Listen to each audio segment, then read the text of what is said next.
کہ اللہ تبارک و تعالیٰ فرماتا ہے اے محمد یہود اور نصارے آپ کے دوست نہیں بن سکتے. ٹھیک. تو اس میں اس کے بعد بھی آپ صلی اللہ علیہ وسلم خود بھی تبلیغ کیوں کہ فرمایا کرتے تھے؟ تبلیغ فرمایا کرتے تھے جی. تو پہلے اللہ تعالیٰ خود فرماتا ہے کہ یہود اور نصارہ آپ کے دوست بن نہیں سکتے، تو اس کے باوجود آپ صلی اللہ علیہ وسلم تبلیغ کیوں فرمایا کرتے تھے؟ اچھا چلیں ٹھیک ہے. سیکنڈ نمبر کوشچن یہ میرا سیکنڈ کوشچن ہے کہ میرا ذرا جہاد کے بارے میں کہ ہمیں فرسٹ جہاد اپنے نفس سے کرنا چاہیے یا ان منافق اور یہود نصاروں سے کرنا چاہیے؟ جی اور کس کا سوال ہے جی؟ پلیز مختصر سوال کیجیے گا. میرا سوال اور یہ بات میں کہنا چاہتا ہوں کہ خودکش حملہ کرنے والے لوگ کون ہیں اور یہ لوگ کیوں کرتے ہیں، اس کی وجوہات کیا ہیں؟ آپ دیکھیں کہ ایک آدمی اگر خودکش حملہ کرتا ہے، جس بنا پر بھی کیا اس نے کیا، وہ تو مر گیا، لیکن حکومت اس کے بعد ایسے لوگوں کو گرفتار کرتی ہے جن کا ان واقعے سے کوئی تعلق ہی نہیں ہوتا ہے. اب ان لوگوں کو گرفتار کرنے کے بعد ایسا ظلم اور تشدد ان پر کیا جاتا ہے کہ وہ اپنا بدلہ لینے کے لیے پھر ایسے ہی وہ وجوہات کی بنا پر وہ بہت اچھا سوال ہے آپ کا، یہ سوال بہت اچھا ہے. جی اور کس کا سوال ہے جی؟ میرا نام فرقان احمد ہے اور جامعہ بنوریہ العالمیہ سے میرا تعلق ہے. میں گستاخی رسول کے قتل کے متعلق سوال کرنا چاہ رہا تھا کہ آپ نے فرمایا کہ قتل نہیں ہونا چاہیے، لیکن کنز الاموال کے اندر علی رضی اللہ عنہ سے ایک روایت ہے کہ من سب الانبیاء قتلا، کہ جو انبیاء کو جو ہے وہ گالی دے، چاہے قولاً ہو فعلاً ہو، اس کو قتل کیا جائے گا. دوسری بات آپ نے فرمایا کہ جو ہے قتل کرنے کے اندر فسادن فی الارض کا آپ نے جو ہے دلیل دی. تو اس سے بڑا فساد کیا ہو سکتا ہے کہ جس کے لیے کائنات کو بنایا گیا اسی کو جو ہے برملا جو ہے وہ ذلیل کیا جا رہا ہے. تو اس میں اگر جو ہے اس کے قتل نہ بھی جو ہے آپ کے پاس ذرائع نہیں ہے، اگر کوئی اس کے اندر جو ہے خودکش حملہ کر کے اس کو قتل کرتا ہے تو اس کے بارے میں آپ کیا کہتے ہیں، اور اس کے قتل کے جواز کے بارے میں آپ کیا کہتے ہیں؟ اوکے ٹھیک ہے. اور کسی کا کوئی سوال؟ میرا نام حامد سعید خان ہے فرام اقرا یونیورسٹی. ابھی پچھلے دنوں ہم نے دیکھا کہ غیر ملکی فورسز نے ہمارے یہاں اٹیک کیا اور ہمارے 11 جوان شہید ہو گئے، اور اس کے اگینسٹ جو ہے صرف مذمت کے علاوہ کچھ نہیں ہوا. ایسے میں اگر ایک پاکستانی اپنا فرض سمجھتے ہوئے غیر ملکی فوجوں پر خودکش حملہ کرتا ہے اور انہیں نقصان پہنچاتا ہے تو کیا خودکش حملہ جائز ہوگا؟ اچھا ٹھیک ہے، میں یہیں تک رکھتا ہوں. ڈاکٹر صاحب پہلے ان کو ٹیک اپ کر لیتے ہیں. پہلا سوال جو وہاں سے آیا تھا، یہود و نصارہ تمہارے دوست نہیں ہیں، نبی صلی اللہ علیہ وسلم کیوں تبلیغ کیا کرتے تھے؟ بہت اچھا سوال ہے. یہ سوال ان لوگوں سے ہونا چاہیے کہ جن کا خیال یہ ہے کہ قرآن مجید میں اس طرح کا جو بیان آتا ہے وہ تمام یہود اور تمام نصارہ سے متعلق ہے. یقیناً ایسا نہیں ہے، اور یہی وجہ ہے کہ نبی صلی اللہ علیہ وسلم نے یہود و نصارہ کو تبلیغ کی. اس کی وجہ یہ ہے کہ قرآن سے یہ واضح ہوتا ہے کہ بعض یہود و نصارہ ایسے تھے کہ جو اللہ کے دین کے، اللہ کے پیغمبر کے دشمن تھے، اور اللہ تعالیٰ نے یہ بتا دیا کہ یہ تمہارے دشمن ہیں، اس وجہ سے تم ان سے دوستی نہ کرو. سورہ ممتحنہ میں اللہ تعالیٰ نے اس بات کو واضح بھی فرما دیا. ورنہ آپ مجھے یہ بتائیے کہ اگر تمام یہود و نصارہ مسلمانوں کے دشمن ہوتے تو ایک تو ہمارے ان بھائی کا سوال بہت اچھا ہے کہ پھر ان کو تبلیغ کرنے کی ضرورت ہی کیا ہے، تو ہمارے دشمن ہیں.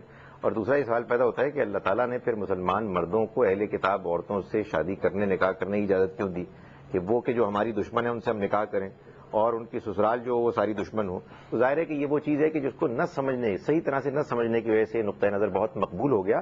ورنہ اس کا سادہ سا اس کا جواب یہ ہے کہ اللہ تعالیٰ جب یہ کہتے ہیں کہ لا تتخذوا اليہود والنصارى اولیاء، تم ان یہود اور ان نصارہ کو اپنا دوست نہ بناؤ. ان یہود اور نصارہ پر ایک الف لام لگی ہوئی ہے جس کا مطلب ہے یہ یہود اور یہ نصارہ، نہ کہ تمام یہود اور تمام نصارہ. اچھا ڈاکٹر صاحب، یہ جو کوشچن ہے کہ پہلے ہمیں اپنا نفس کے خلاف جہاد کرنا چاہیے اور بعد میں پھر دوسری طرف دیکھنا چاہیے، یہ کانسیپٹ کہاں تک درست ہے؟ یہ ٹھیک ہے یہ بات؟ دیکھیں، اس میں تو کوئی شک نہیں ہے کہ قرآن مجید نے لفظ جہاد اس مفہوم کے لیے بھی استعمال کیا ہے کہ ہم اللہ کو راضی کرنے کے لیے اپنے نفس کے مقابل میں اللہ کی رضا کو غالب کرنے کے لیے اسٹرگل کریں. اللہ کے دین کو پھیلانے کے لیے قرآن مجید نے کہا حضور کو خطاب کر کے کہ وجاہدہم بہ جہادا کبیرا، کہ آپ اس کے ذریعے یعنی قرآن کے ذریعے سے بڑا جہاد کریں.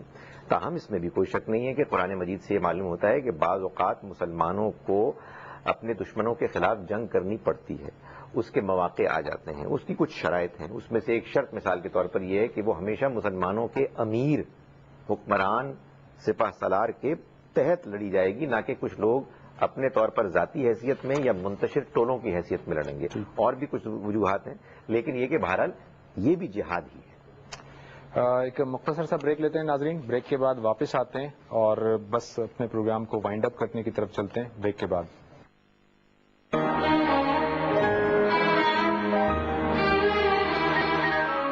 ویلکم بیک ناظرین. پروفیسر صاحب میں آپ کی طرف آتا ہوں. آپ کے سامنے یہ سوال بھی پٹ اپ کرتا ہوں. ظہور صاحب کا سوال ہے اور آپ اپنی طرف سے یہ بھی اس میں بتا دیں کہ پھر کیا ریمیڈیل ایکشنز کیا ہونے چاہیے. جیسے کہ آپ ان کا سوال یہ کہ خودکش حملہ آور, بڑا اچھا سوال ہے کہ خودکش حملہ آور نے خود حملہ کیا, وہ خود تو مر گیا, اس کے اب ریزلٹ کے طور پر گورنمنٹ ایسے لوگوں کو, ایسے افراد کو پکڑ لیتی ہے, ایسے لوگوں کو گرفتار کر لیتی ہے جن پر اس کا صرف شبہ ہوتا ہے, اور پھر ان کے ساتھ ایسے مظالم ڈھائے جاتے ہیں کہ وہ باہر نکل کر وہ پھر خودکش حملہ آور بن جاتے ہیں.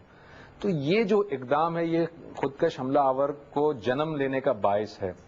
آپ اس کی تائید کرتے ہیں یا نہیں, پہلے تو یہ بتائیے. اور دوسرا, اب اس کا سولوشن کیا ہے, کس طرح سے کریں اس کو؟ دیکھیے, ظلم و تشدد کے بعد جو ہے وہ مجرم تو بنا جا سکتا ہے, لیکن خودکش حملہ آور بننا ذرا مشکل ہے. چونکہ خودکش حملہ آور جہاں کہیں بھی ہوئے ہیں, بنے ہیں, وہ ایک دن ون نائٹ پروسیس نہیں تھا یا چند دنوں کی بات نہیں تھی. یہ ایک مسلسل ترغیب, پرسویشن جسے ہم کہتے ہیں, عرف عام میں برین واشنگ کہا جاتا ہے, لیکن مسلسل ترغیب جو ہے کسی بھی چیز کی, ریپیٹڈ میسیجنگ, اور وہ ظاہر ہے کہ اس کے لیے ایک رہنما کی ضرورت ہے, اور وہ کسی بھی طرح کی ہو سکتی ہے. اس میں ترغیب کے ساتھ میرے جملوں کو غلط نہ لیا جائے, لیکن میں ترغیب اور تحریض کہہ رہا ہوں. تحریض وہ کسی بھی چیز کی ہو سکتی ہے. تو یہ تمام چیزیں جو ہیں وہ ایک ریپیٹڈلی جب کی جاتی ہیں تو وہ پھر ایک خودکش بمبار تیار ہوتا ہے. اس کے اندر پہلے سے کچھ محرومیاں ضرور ہوتی ہوں گی, اور انہی محرومیوں کو استعمال کیا جاتا ہے, ایکسپلائٹ کیا جاتا ہے. ایگزیکٹلی. لیکن جہاں تک یہ بات میں بالکل کہوں گا کہ ایک ابھی کسی نے سوال کیا تھا کہ خودکش بمبار جو حکومت کیا کر رہی ہے, تو یہ ہنسی اس پر ہمیں بھی آتی ہے کہ 5 خودکش حملہ آور داخل ہو گئے یا 10 خودکش حملہ آور داخل ہو گئے, تو گن کے تو داخل کرتے ہیں, یہ گن کے پکڑتے نہیں ہیں. ایک تو یہ مسئلہ ہے. لیکن اس کا سیدھا سادہ سا اصول یہ ہے کہ جو کچھ بھی ہوا ہے ان کی محرومیوں سے ہوا ہے یا جیسے بھی ہوا ہے, جو لوگ پکڑے گئے ہیں ان کا بالکل سوال ویلڈ ہے جو انہوں نے بات کہی, اور کہ بجائے ان کو ظلم و تشدد کے, اسی مسلک کے جو رہنما ہیں, اسی مسلک کے جو علماء کرام ہیں, ان کو جیل میں لے جایا جائے اور ان کو وہ پھر صحیح رخ پیش کریں, ان کو بتائیں کہ اسلام کیا ہے اور سولوشن کیا ہے اس کا. یہی سولوشن ہے کہ چونکہ ان کو جو برین واشنگ کی گئی تھی اس کو ڈی برین واش اسی طرح کیا جا سکتا ہے کہ اسی مسلک کے, اسی مکتبہ فکر کے جو ہمارے علماء کرام ہیں جی, وہ اگر ہر فورم پہ آ کر, ہر جگہ آ کر اس بات کو بتائیں, اعلان کریں کہ بھئی یہ جو ہے یہ بالکل غلط ہے, بالکل ناجائز ہے, یہ قتل کرنا کسی کو, تو اس سے کافی چیزیں سارٹ آؤٹ ہو سکتی ہیں. نہیں, وہ تو ہو سکتی ہیں, لیکن آپ دیکھیں کہ suicide bomber is the victim of his own leadership, ٹھیک ہے نا, تو وہاں تو وہ قید ہے نا, اپنی لیڈرشپ سے قید ہے, یہاں وہ حکومتی اور ریاستی قید میں ہے. تو میرا کہنے کا مقصد یہ ہے کہ یہ علماء کرام وہاں سینٹرل جیل یا جو بھی جیل جو موجود ہے, جو جہاں انہیں محبوس اور مقید رکھا گیا ہے, وہ وہاں جا کے ان کو یہ میسج دیں, اور ایک بار نہیں, ریپیٹڈلی وہی, they have to persuade them. تو پھر یہ سلسلہ ہو سکتا ہے کہ ان کی سمجھ میں پھر یہ آئے, لیکن شرط یہ ہے کہ تمام چیزیں وہی ایکویلنٹ ہونی چاہیے جو کہ پہلے ان کو بنانے میں صرف ہوئی ہیں. ڈاکٹر صاحب, آپ سے بھی میں چاہوں گا کہ کچھ تھوڑا سا سولوشن کی طرف آپ بھی آئیں, لیکن پہلے ایک کوشچن جو بڑا ایک ان کا امپورٹنٹ کوشچن تھا وہ یہ کہ انہوں نے حضرت علی رضی اللہ تعالیٰ عنہ کی ایک روایت کا حوالہ دیا کہ انہوں نے کہا تھا کہ جو شاتم رسول ہے وہ واجب القتل ہے, اسے قتل کر دینا ہے. تو یہ جو حضرت علی رضی اللہ تعالیٰ عنہ نے ایک فتویٰ دیا تھا وہ کس اس کو حیثیت میں ہم رکھیں گے؟ اور دوسری بات یہ کہ فساد کرنے والا ایک شخص ہے جو فساد پھیلا رہا ہے, انہوں نے کہا کہ وہ نبی صلی اللہ علیہ وسلم کی شان میں گستاخی کر رہا ہے. یا دوسرا کوشچن بھی میں اس کے ساتھ ایڈ اپ کر لوں کہ پاکستان کے علاقے میں آ کر کوئی غیر ملکی جو ہے وہ بے گناہ لوگوں کو مار رہے ہیں, اور ایک پاکستانی اٹھ کھڑا ہوتا ہے اور وہ